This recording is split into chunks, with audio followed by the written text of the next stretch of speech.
L'enveloppe était lourde, du genre conçu pour impressionner, embossée de dorure avec un sceau en cire, comme si un décret royal avait été émis. J'ai presque ri. Bien sûr que le dîner de fiançailles de Lawton serait annoncé comme un couronnement. Je l'ai tenu quelques secondes avant de l'ouvrir, sachant déjà au fond de moi ce qu'elle dirait. À l'intérieur, sur un carton ivoire, une écriture élégante annonçait. Vous êtes cordialement invité à célébrer les fiançailles de Lawton Maddox et Cecily Prescott. L'adresse était écrite en plus petit, mais elle aurait tout aussi bien pu hurler « The Belvedere ». Mon restaurant.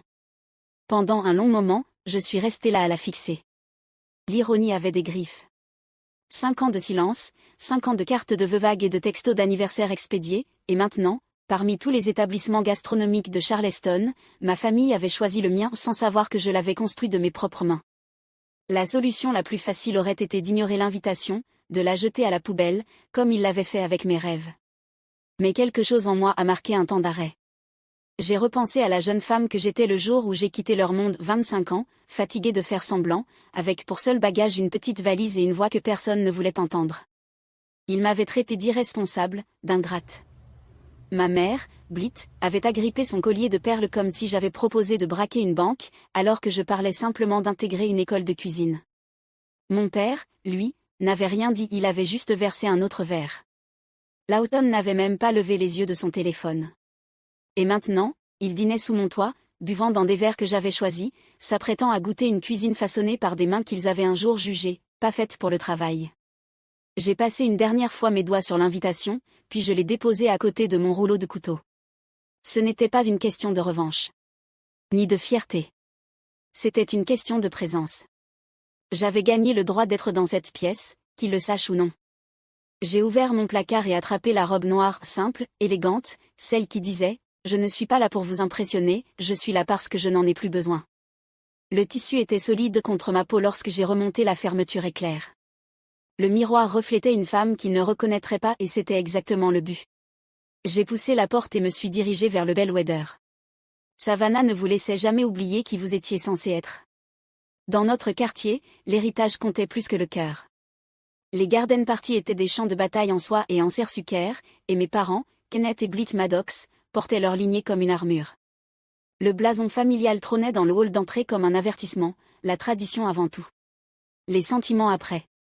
Lawton jouait ce rôle à la perfection. Il était né avec la mâchoire des Maddox, la poignée de main du politicien et un CV taillé pour les brochures de l'Ivy League. Marin, toujours un pas derrière mais tout aussi impeccable, maîtrisait l'art du charme et de la cruauté polie. À 13 ans, ils se déplaçaient dans le monde comme s'ils en étaient propriétaires et à Savannah, ce n'était pas loin d'être vrai. Moi, je n'ai jamais vraiment su où me situer. Je n'étais pas rebelle, pas du genre à crier ou claquer les portes. Je me contentais de me faufiler vers la cuisine quand personne ne regardait. Inné y régnait comme dans une cathédrale, calme, respectueuse, chaque chose à sa place. Elle n'était pas de la famille par le sang, mais dans cette maison, elle était la seule à vraiment me voir. Un jour, à 10 ans, elle m'a laissé émincer des oignons à ses côtés. J'ai pleuré à chaque coup de couteau, mais Inné ne m'a jamais dit d'arrêter. T'as des mains stables, ma petite, elle m'avait dit. Le genre de main qui rassure les gens quand tu cuisines. J'ai commencé à cacher des livres de cuisine sous mon oreiller, à regarder en boucle les rediffusions de concours culinaires comme d'autres écoutaient des contes avant de dormir. Ma mère m'a trouvé un soir en train de pocher des choux pâtissiers à minuit. Elle ne m'a pas demandé où j'avais appris ça. Elle s'est contentée de dire. Les Maddox engagent des chefs, ils n'en deviennent pas. À 21 ans, j'ai compris que je devais partir. Le poids de leurs attentes étouffait chaque parcelle de vie en moi. J'ai rempli un sac de sport, retiré les derniers $2000 de mon compte étudiant et laissé un mot sur le bureau en acajou de mon père. Il disait simplement. Je vous aime, mais je ne peux plus être cette version de moi. Ils ne m'ont pas couru après. Pas une seule fois. 5 ans plus tard, je me tenais devant le Belvedere avec des mains sûres et le cœur plein. Mon nom n'était pas sur l'enseigne, mais mes empreintes étaient sur chaque centimètre de cet endroit. Je suis entrée et me suis laissée guider par le parfum familier du romarin poêlé et du beurre noisette jusqu'à la table où les Maddox étaient déjà installés. Le maître d'hôtel m'accueillit d'un léger hochement de tête, un signe discret de reconnaissance. Il ne dit rien de plus, se contentant de me désigner la salle principale avec la même élégance professionnelle qu'il réservait à chaque client. C'était exactement ce dont j'avais besoin ce soir. Je n'étais pas chef Maddox, j'étais Elara, l'enfant du milieu, celle qui n'avait plus rien à prouver et personne à impressionner. Bien sûr, ils avaient pris la meilleure table en plein centre de la salle, sous le lustre en verre soufflé que j'avais fait réaliser par un artisan local. Marin était assise, le dos parfaitement droit, ses boucles d'oreilles plus bruyantes que sa voix. Lawton leva brièvement les yeux de son téléphone, puis se replongea aussitôt dans son écran.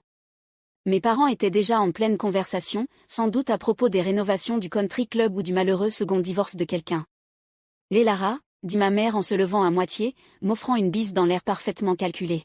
« Tu es venue. »« Ça aurait été dommage de rater ton premier dîner de fiançailles, » répondis-je en prenant la seule chaise libre. « Techniquement, c'est le deuxième, » intervint Marin avec un sourire mielleux. « Mais qui compte, n'est-ce pas ? Mon père me servit un verre de vin sans même me demander un cabernet, qui ne s'accordait pas du tout avec l'entrée, mais je ne dis rien. Le regard de Marin glissa sur ma robe.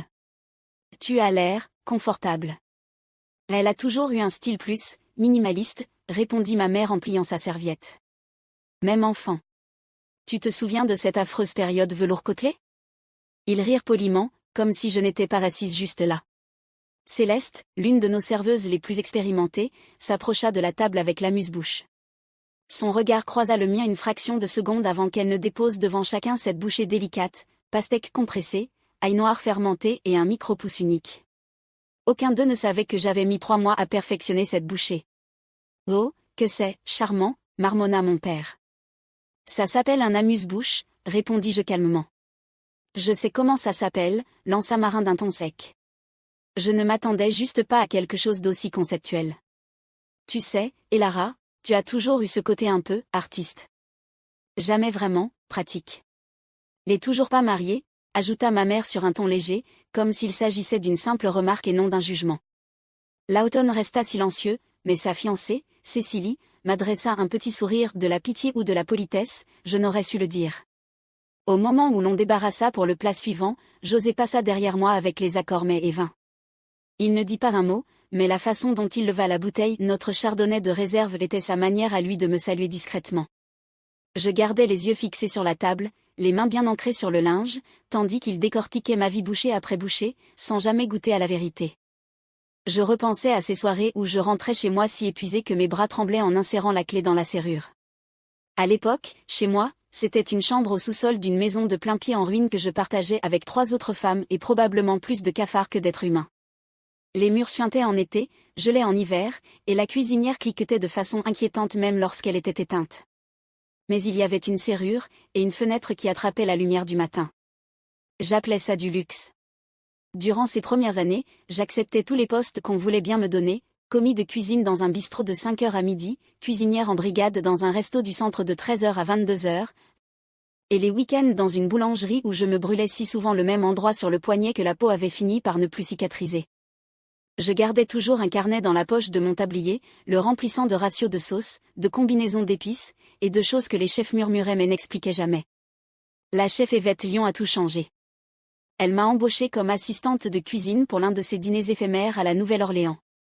Je pensais qu'elle m'oublierait. Mais 3 semaines plus tard, elle me rappelait. « Ton travail au couteau est brouillon », m'avait-elle lancé en guise de bienvenue. « Mais tes instincts. J'aimerais voir s'ils peuvent être aiguisés. » J'ai travaillé pour elle près de 2 ans. Elle m'a appris la discipline sans la cruauté, l'élégance sans l'ego. On ne court pas après les applaudissements, disait-elle. On crée le silence. Quand les clients faisaient une pause entre 2 bouchées, ce souffle suspendu, ce moment de révérence, c'était ça, l'applaudissement qui comptait. C'est lors de l'un de ces événements caritatifs que j'ai rencontré James Warren. Il a goûté mon risotto aux petits pois et a demandé qui l'avait préparé. Je pensais que c'était juste un client de plus en quête de compliments. Mais non, c'était un investisseur, un capital risqueur avec un faible pour la cuisine capable de lui faire ressentir quelque chose. « Tu as déjà pensé à ouvrir ton propre restaurant ?» m'a-t-il demandé. « Tous les jours », ai-je répondu avec un sourire. Et à partir de là, j'ai cessé d'attendre qu'on m'en donne la permission. 6 mois plus tard, le Belvedere ouvrait ses portes dans le quartier historique de Charleston. Le lieu était autrefois un bar de jazz en faillite, que j'avais entièrement vidé. J'avais choisi chaque détail, les carreaux, le poids du linge, la courbure de chaque chaise. Et j'avais soigneusement gardé mon nom en dehors de chaque article, de chaque portrait, non par honte, mais parce que je voulais que la cuisine parle d'elle-même. À présent, j'observais Marin trifouiller et examiner le plat suivant, des pâtes roulées à la main avec pancetta et menthe, en soupirant bruyamment, de façon dramatique.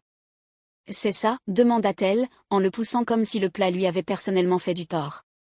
Mon père plissa les yeux devant la carte des vins. « Aucun millésime que je connaisse », marmonna-t-il, comme si sa désapprobation lui conférait un certain pouvoir. Je ne dis rien. Pas encore. Mon silence n'était plus de la faiblesse, c'était de l'observation. Laissez-les se dévoiler, pensais-je, avant que je leur montre ce que je suis devenu. La voix de Marin fendit à nouveau le silence alors qu'elle attrapait son verre, déjà manifestement ennuyé. Honnêtement, Elara, je ne comprends pas comment tu fais pour manger dans des endroits comme ça avec un salaire de cuisinière. Le troisième plat venait tout juste d'être desservi lorsque Marin se pencha, le menton délicatement posé sur le dos de sa main manucurée, et lança. Sérieusement, Elara. Tu peux vraiment te permettre un endroit comme celui-ci ? C'était tombé doucement, comme beaucoup de ses pics, mais la morsure fut instantanée. Je regardai la table. Ma mère fit semblant d'ajuster sa serviette. Mon père sirotait son vin comme si cela ne le concernait pas. Lawton ne dit rien. Cécilie, elle, semblait vaguement horrifiée, signe qu'elle avait encore un peu de compassion. Je me débrouille, répondis-je calmement. Lawton esquissa un sourire en coin. Alors, c'est quoi le secret ? Tu vis à crédit ? Ou tu sors avec quelqu'un qui a un compte bien garni ? Je le fixai sans ciller, puis pris une lente gorgée d'eau. Je ne sors avec personne. Il haussa un sourcil. Alors comment tu fais pour te payer un repas comme ça ? Ce n'est pas exactement. Olive Garden. L'atmosphère devint plus lourde. Même Céleste s'arrêta un instant en passant, comprenant juste assez pour se raidir avant de reprendre sa route. Je levai les yeux vers Marcus, qui se tenait discrètement près de la station de service. Nos regards se croisèrent une fraction de seconde. Pas encore, pensai-je. Laissez-les continuer. Enfin, c'est pas grave, ajouta Marin en levant son verre. On peut toujours partager ta part si ça t'aide. Ce ne serait pas la première fois qu'on doit te sauver la mise. Me sauver. Quelle blague. Me sauver de quoi ? D'une vie que j'ai réellement choisie ? Lawton sortit son portefeuille juste au moment où Marcus s'approchait avec le porte-addition en cuir noir. S'il vous plaît, dit-il avec un sourire satisfait, laissez-moi payer cette fois. Considérez ça comme mon cadeau à la famille. Mon père fit la petite comédie attendue, main à moitié levée, un faux « non, non, je ne peux pas accepter », tout en se calant dans son fauteuil. Lawton ouvrit l'addition, et se figea. Je regardai la couleur de son visage passer de l'arrogance à la confusion. « Attends, c'est pas possible, marmonna-t-il. »« Quoi ?» demanda mon père. « Il n'y a que le vin sur la note. Aucun plat. Ça doit être une erreur. » Marcus s'avança, parfaitement calme et posé. « Y a-t-il un problème, monsieur ? » « Oui, » répondit Lawton en tapotant le papier. « Vous n'avez pas facturé le repas. » Marcus me jeta un regard. Je lui adressai un léger hochement de tête. « Il n'y a aucune erreur, » répondit-il en se tournant de nouveau vers Lawton. La partie repas a été prise en charge par la chef Maddox. Pendant un instant, l'information ne fit pas tilt. Puis mon père cligna des yeux. « Chef Maddox ?» Marcus esquissa un sourire discret et se tourna vers moi. « Votre table habituelle est prête pour votre réunion avec les investisseurs, chef. Souhaitez-vous que je les accompagne quand vous serez prête ?» Le silence se répandit sur la table comme un brouillard dense. Je reposai mon verre et les regardai, un à un, enfin, droit dans les yeux. « Oui, » dis-je calmement. « Merci de clôturer l'addition des boissons. Le reste est offert. » Personne ne dit un mot. Pas tout de suite. Marin me fixait comme si j'avais soudainement parlé une langue étrangère. Lawton regardait alternativement Marcus et moi, comme s'il avait raté un signal essentiel. Mon père était figé, le verre de vin suspendu à mi-chemin de ses lèvres. Et la main de ma mère s'était instinctivement portée à son collier, ses doigts agrippant les perles comme à une bouée de sauvetage.